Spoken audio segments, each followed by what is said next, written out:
in the quiet but watchful village of Kambala, where the red soil clung stubbornly to bare feet and every sound carried farther than secrets wished to travel, lived a woman named Salima.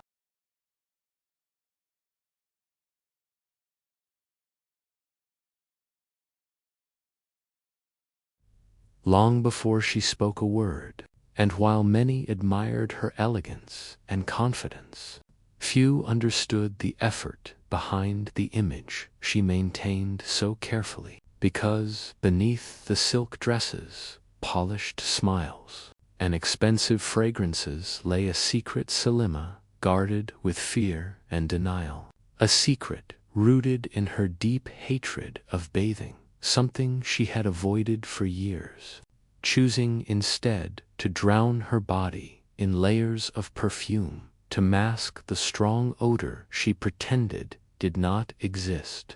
And in a village where water was fetched from rivers and wells with respect and ritual, her avoidance went unnoticed only because her perfume was overwhelming, sweet and distracting, creating the illusion of cleanliness while slowly betraying her. And each morning, Salima would dress meticulously, spraying herself again and again until the air in her small hut became heavy, convincing herself that fragrance equaled freshness. Yet, as she stepped into the village paths, greeting neighbors and merchants, there were moments, sharp moments, when she noticed people pause, hesitate, or glance at one another. But pride forced her to ignore these signs, for admitting the truth would mean confronting a fear she had buried since childhood, a fear born from a traumatic incident when she nearly drowned in a river and was mocked instead of comforted, an experience that left her associating water with humiliation rather than cleansing. And so perfume became her armor, her shield against memory. But armor weakens when worn too long, and slowly the village air began to carry whispers, subtle at first, then more pointed, as children covered their noses playfully and elders frowned quietly, sensing something unnatural beneath the sweetness, until one afternoon in the bustling market, as Salima laughed confidently while buying spices, an old herbalist leaned back suddenly and murmured a prayer under her breath, her eyes filled not with judgment but concern. And in that moment, Salima felt a strange tightening in her chest, a warning she chose to ignore. Yet, as she walked away, her heart beat faster than usual, because deep down she knew perfume was no longer hiding the truth but exposing it, mixing with sweat and heat to create something unsettling. And that night, alone in her hut, surrounded by empty perfume bottles, Salima stared at her reflection and whispered that she was fine, that nothing was wrong, even as her skin itched and her mind raced with fear, unaware that this fragile balance she had maintained for years was about to shatter, and that the village she believed was blind had been watching all along. As the days passed in Kambala village, Salima began to feel the weight of invisible eyes following her wherever she went, because what had once been admiration was slowly turning into suspicion. And though no one spoke openly, the silence itself had become loud, pressing against her ears with every step she took. And at night she lay awake listening to the distant sounds of drums, insects, and murmured conversations drifting through the thin walls of her hut, convinced that her name was being spoken somewhere in the darkness. Yet, instead of facing the growing tension, Salima doubled her efforts to hide, buying stronger perfumes from traveling traders and layering them until her small room felt suffocating, telling herself that scent could overpower truth if only she used enough of it. and the strain of daily movement slowly betrayed her, causing the sweet fragrances to clash with something sour and heavy, something unmistakably human. And it was during the women's cooperative meeting, held in a crowded mud-brick hall under the unforgiving afternoon sun, that the fragile wall Salima had built began to crack. Because, as she entered and took her seat among the women, a sudden pause spread across the room, not dramatic but noticeable, like a breath being held, and whispers fluttered like startled birds.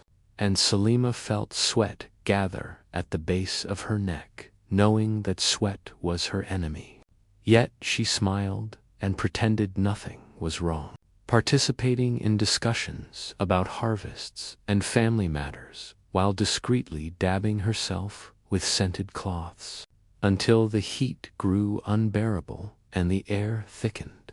And that was when a young girl, innocent and unfiltered, leaned toward her mother and asked loudly why Auntie Salima smelled sweet but also bad, a question that fell into the room like a stone dropped into water, sending ripples of laughter, shock, and embarrassment in every direction. And though some women scolded the child for her bluntness, the damage was done, because Salima felt her chest tighten and her vision blur as every eye turned toward her, no longer polite or distant, but curious and confirming. And in that moment she realized that her secret was no longer hers alone, that the perfume had failed her, and that denial had only delayed the inevitable.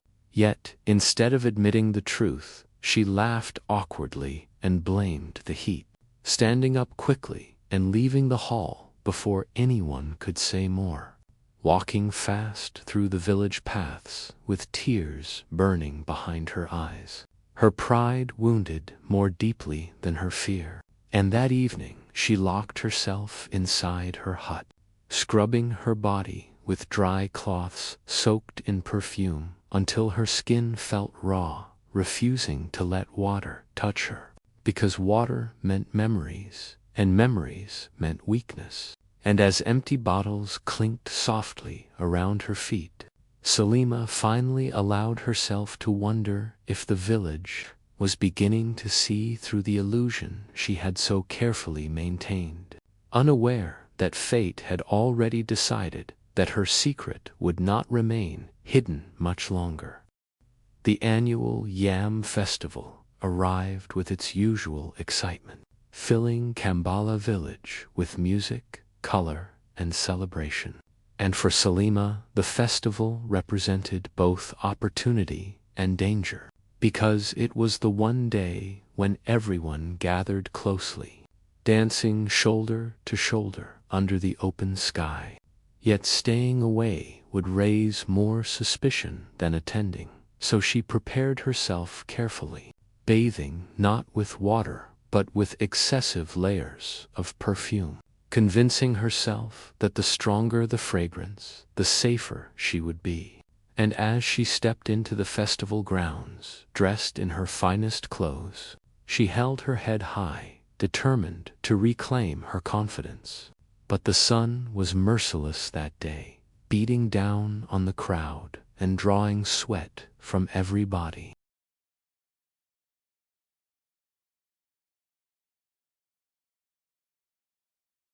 Salima joined them, smiling widely, while her heart raced with fear, because she could feel the perfume mixing with heat and sweat in a way she could not control. And slowly, people around her began to shift away, their smiles fading into confused expressions, until murmurs rose again, louder than before, following her movements like a shadow. And just as Salima considered slipping away unnoticed, dark clouds gathered suddenly above the festival grounds, and before anyone could react, rain poured down in a powerful, unexpected downpour, soaking clothes, washing faces, and erasing appearances without mercy.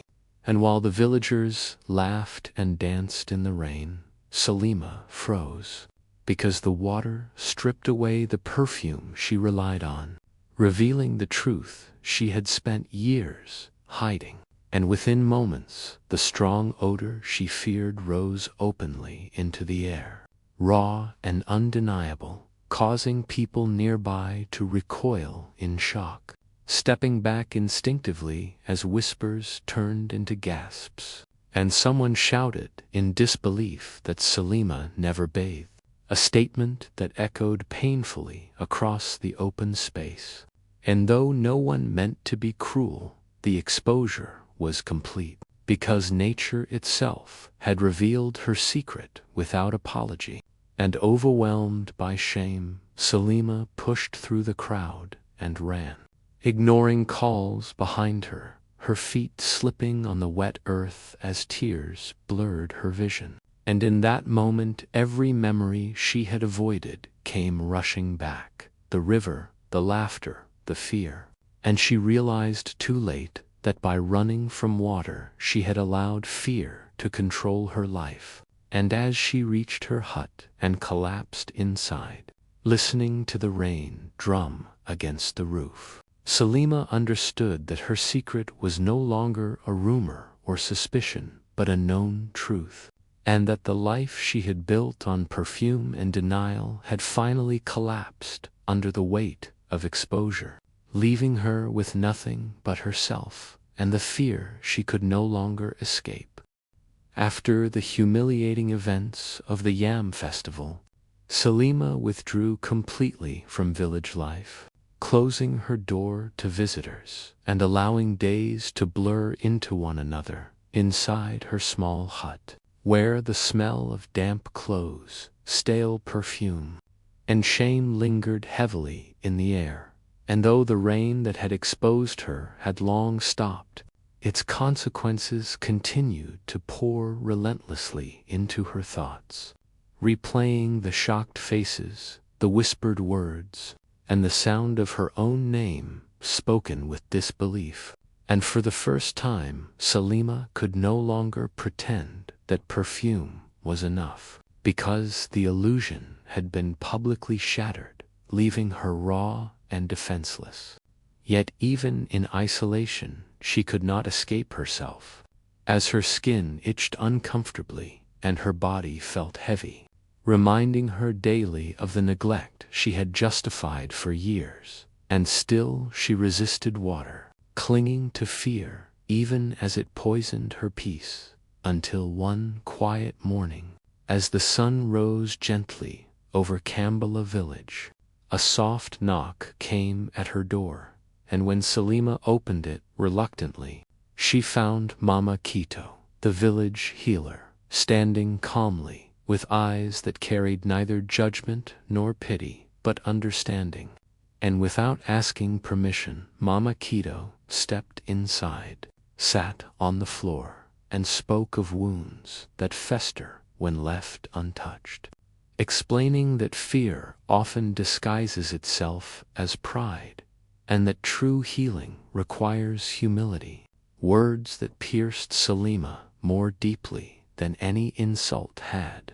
And though tears streamed down her face, she listened.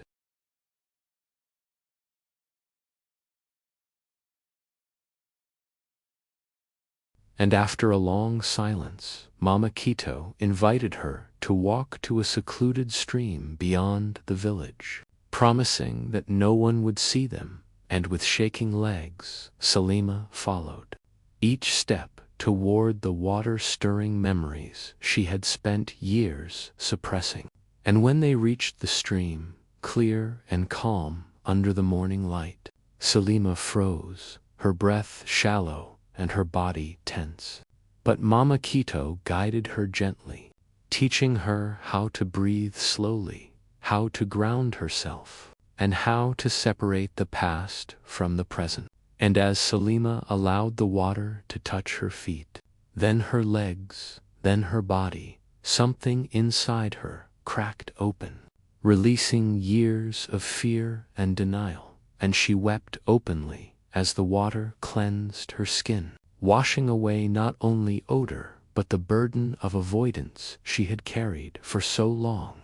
And when she finally stepped out of the stream, trembling but renewed, Salima felt lighter, as though the water had returned something essential she had lost. And though shame still lingered, hope had quietly taken its place, marking the beginning of a transformation she had never believed possible. Returning to the village after her cleansing felt more frightening to Salima than facing the water itself, because water had been silent and honest, while people carried memories, opinions, and sharp tongues. And as she stepped onto the familiar path leading back to Kambala village, her heart pounded with uncertainty. Yet something was different, because for the first time in years she was not wrapped in layers of perfume but in a quiet sense of acceptance. And though the scent of soap and clean water was faint and simple, it felt real. And as villagers noticed her presence, conversations paused and eyes turned toward her, not with the same shock as before, but with curiosity, confusion, and cautious interest. And Salima resisted the urge to hide, walking steadily even as whispers followed her steps, until a group of women she once avoided approached her hesitantly. And instead of mocking her, one of them remarked softly that she looked peaceful, a comment that surprised Salima more than any insult could have, because peace had been absent from her life for a long time. And encouraged by this unexpected kindness, she decided to face the village openly, attending a community gathering where she stood before everyone, without fragrance to mask her presence or pride to shield her fear. And with a trembling but steady voice, she spoke honestly about her past, her near drowning, her shame, and the years she spent hiding behind perfume, admitting that fear had controlled her choices and that pride had kept her silent. And though silence followed her confession, it was not hostile, because many recognized themselves in her words, remembering their own hidden fears and unspoken struggles. And gradually murmurs of understanding replaced whispers of judgment. And while some villagers still laughed or shook their heads in disbelief, others nodded quietly, respecting the courage it took to speak the truth publicly. And in the days that followed, Salima noticed small but meaningful changes. As people greeted her without sarcasm, children stopped teasing her, and elders spoke to her with a gentler tone. And though not everyone forgave her immediately, Salima accepted this patiently, understanding that trust, like healing, takes time. And each evening she bathed without fear, allowing water to become a daily reminder that running away only strengthens what we fear. And as she settled into this new rhythm of honesty and care, Salima realized that her exposure, once the source of unbearable shame, had quietly opened the door to genuine connection, teaching her that being clean was not just about the body, but about facing oneself without disguise. As weeks turned into months, Salima's life in Kambala village began to take on a new shape, one built not on illusion but on consistency and care. Because each morning she bathed without hesitation, treating water no longer as an enemy but as a quiet companion in her healing. And though this change seemed simple to outsiders, it represented a profound victory over years of fear, and people noticed, not because she announced it, but because her presence felt different, lighter and calmer. And the overpowering cloud of perfume that once defined her was gone, replaced by a gentle, natural freshness that spoke of honesty rather than excess. And gradually the village's perception of Salima shifted, as whispers faded into conversations and conversations into respect, especially when she began speaking openly with young girls, sharing her story not as a warning filled with shame, but as a lesson about self-care, fear, and the danger of hiding behind appearances. And these conversations resonated deeply in a community where many silently struggled with their own insecurities. And Salima's willingness to expose her weakness became her greatest strength, allowing others to see vulnerability not as failure but as courage. And her story traveled beyond Kambala village through visiting traders and neighboring communities, spreading not as gossip but as a tale of transformation.